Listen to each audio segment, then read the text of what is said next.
So today we've got some pretty cool tech from a company called Rokid, and this is about the idea of strapping a giant display to your face inside of some glasses. Now, what's key is how lightweight they are. The idea that you can put, what did they say, 200-inch display? I think it was 215, over 200 inches, like sitting out here inside of augmented space without the eye strain or fatigue because you have the built-in adjustments for whatever prescription you happen to have, if you have one. The ability to tint the background or cover up the background completely using shades. You can use this for work, you can use it for entertainment, and they've taken things a step further with this little device, the Rokid Station, because the Station allows for an entire Android TV experience without a smartphone. But there's plenty of compatible devices that can feed into the Rokid Mac. I've seen this thing connected to the Steam Deck, for example, and what a comfortable experience that looks like. Lean back on the couch, single cable, and not having to hunch over your display. Also, it's a secondary monitor for people who do a lot of work on laptops. There's no battery inside the headset, so that means you save a bunch of weight on your face, and sometimes, hopefully, you forget you're even wearing them. It's got two little OLED displays, which are actually quite bright, and in this case, even have a 120 hertz mode. So it's all packed up in this protective case, making it easy for travel. I mean, you could imagine the difference of trying to carry a secondary display and it's still not going to look as big as this does, and then this whole thing easily packs into your bag. So there are the glasses, and it's already got the shade installed, so that's included, it's not an accessory. When the shade is on, you get a completely blacked out environment, so when you open up your favorite movie, you can actually have that experience of sitting in like a pitch black, a dark movie theater with your display superimposed over 200 inches of entertainment. Now you've also got audio on here. It's going to fire right near your ears. Of course, you can connect external audio via headphones if you prefer, but this is gonna be sufficient for most use cases, so long as you don't need complete privacy. The nose piece is also adjustable, so you can get the correct fit. And this is one that Will always mentions because he wears glasses. You can get the optimal magnification for each eye for maximum comfort. Inside the package here, there's some extras, including your Type-C cable and your extra nose pads. Now the Type-C cable actually plugs into the back of the headset right here, and it's a specialized cable with a right angle connector so that you have minimal cable tensions. Fit in here like this, and then go back behind your ear. Now there are some buttons on the device. You can control volume, brightness, and you can also toggle between 60 hertz and 120 hertz mode. Here's what they look like when you remove the shade. They have a futuristic aesthetic. Sure, they're gonna sit off your face a little bit and you're going to know that they are electronic glasses and they're not typical glasses, but the main thing here is the weight savings. Because many existing headsets, AR or VR, they tend to be heavy or they can get hot inside because they're sealed off.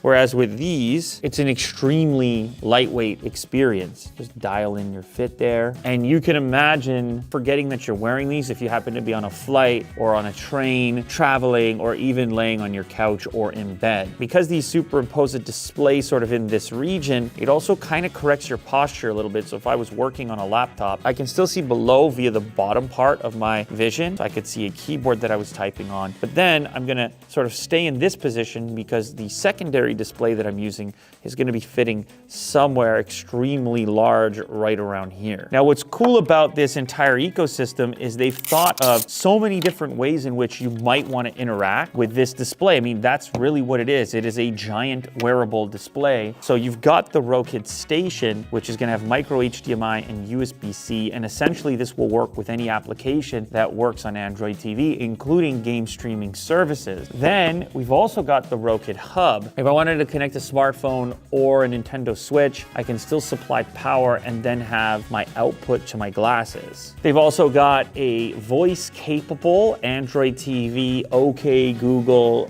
remote control for controlling your streaming services. That's right, you're gonna be watching your Netflix and your YouTube and such. How about a USB-C to HDMI adapter? Last up, as far as accessories are concerned, there's an anti-slip strap. Well, this is just like, you're gonna have this strap on there just to keep it around your neck when it's not in use. Okay, so the simplest way to use this is via smartphone connection. I think this is the way a lot of people are going to use it. So we just go ahead and slap that in. And then the other end is gonna go into, in this case, an S23. And immediately the device knows that I'm connected to an external display and it asks, hey, do you wanna use Samsung DeX? Okay, sure. Well, I'm dialing in. I am dialing in my focus right now, getting dialed. So what I'm seeing Samsung DeX right now. I'm seeing an entire operating system here because I chose to launch it. Now, if I had a keyboard and mouse present inside of DeX, I could easily get work done on this large display. So I'm inside of AR now. Now, the way this touchpad works, it's not like pointing the device itself. Instead,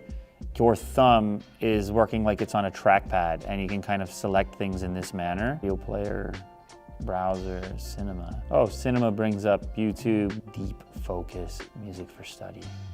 Ooh, jellyfish. I'm gonna try the cover right now. Well, definitely when you have the shade on, you get a little more appreciation for the quality of the displays that are in here. The key is how lightweight they are. Yeah, 75 grams. Isn't quite as light as a pair of glasses, but it is way different than wearing like a typical VR headset. The display is filling the vast majority of my field of view from top to bottom. There's a little bit of space on the side of each eye. So I'm just scrolling YouTube right now, just like this. And if I want to select something, one finger and then tap.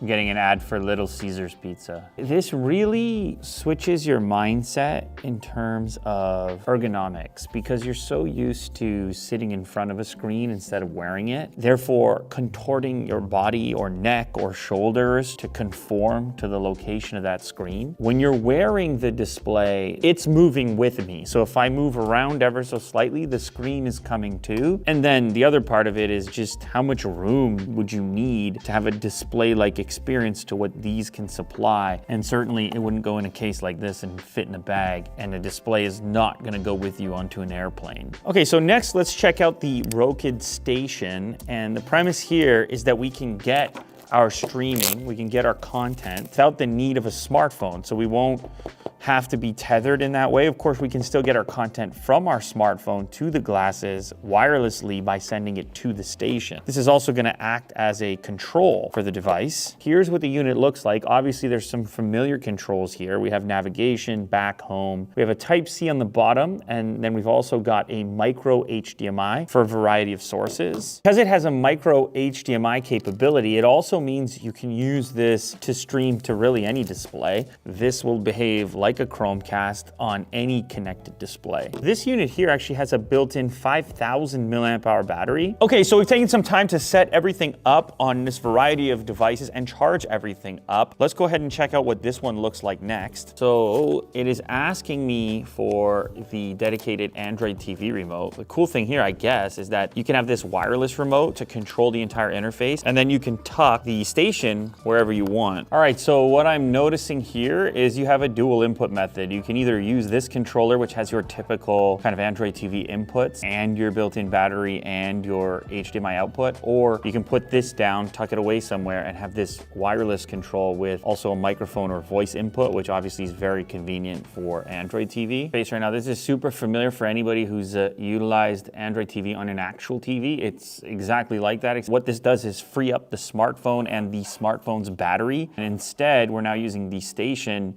in order to feed through that smart TV experience. Now, the other thing we can do here is we can cast our display from our smartphone wirelessly to the station if that is a more convenient use case scenario. So I'm on YouTube right now. This looks great, by the way. How about Bugatti versus Model S plaid drag race? They know me too well. The next cool one is obviously gaming, and I did mention previously that you can use this with Steam Deck, but how about this? You can also use it with Nintendo Switch, and that's gonna be through this tiny little adapter here. You can see it has a couple different icons, one for the headset and one for power. So we can power the device and send our USB output to the headset, because of course this USB cable is going to be carrying video. So now I'm having a Nintendo Switch experience, except way bigger and more comfortable than hunching over the unit itself. Now, obviously the best thing about the Switch is it's extremely portable. If you're having an extended gaming session and you're gonna be like laying down on the couch, I can just be like this and I can just be playing. What's the name of this game I'm playing? This is pretty cool. It's called Gunbrella. Ah, so that my umbrella can also block things. you have a sort of feeling that you're in the action here, you know? Like the soundtrack is sick too. All right, I'm getting far too lost in this. Hopefully we can get some footage of what that looks like, but just think of it as a really big display for your Switch. Last one that I wanna try out here is the laptop scenario for extended display. So I have keyboard and mouse. I'm gonna try to get myself some more screen real estate here. See how this goes. Now I can look down sort of the bottom portion. Oh, that's awesome, okay. So I can see my keyboard. I don't even need an external keyboard. I could just use this keyboard like this because it's perfectly on the bottom part of my vision. And then wow. You just look down when you're typing, but the difference is I don't have to hunch down here. I basically have my laptop display, but much larger and without bending over. Like that's essentially how this operates. Now what if I take off And what's interesting is the display feels even larger when I superimpose it on a kind of a larger backdrop. And yet my mouse is still here. I can click on this video of Venice.